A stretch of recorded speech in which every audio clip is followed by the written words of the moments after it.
Sa naganap na national costume event para sa Miss Universe 2025 competition, ay samot-saring mga reaksyon, komento, at papuri ang natanggap ng ating Miss Universe Philippines 2025 representative, na si Atisa Manalo, sa kanyang naging performance at sa mismong national costume niya, na gawa ng kilalang fashion designer, na si Mac Tumang.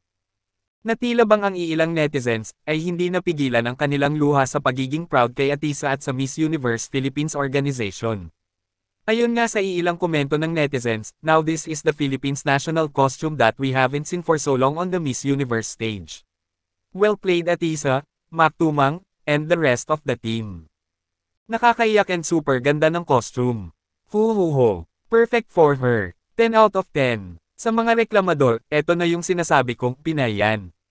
Di pa pakabog yan. This is, so far, the best representation of Filipino culture. She truly embodies the spirit of festivity reflected in her costume. You can see how much she enjoys it, and that joy alone already makes her a winner. Good job Team Philippines. Grabe, ramdam ko pagka-Filipino dito. An ode to the Filipina. Her strength, her grace, and the culture she proudly carries. Sobrang ganda ni Atisa nung na-close up. Naiyak ako. Super ganda. Kayo, anong masasabi nyo tungkol dito? Just comment down below.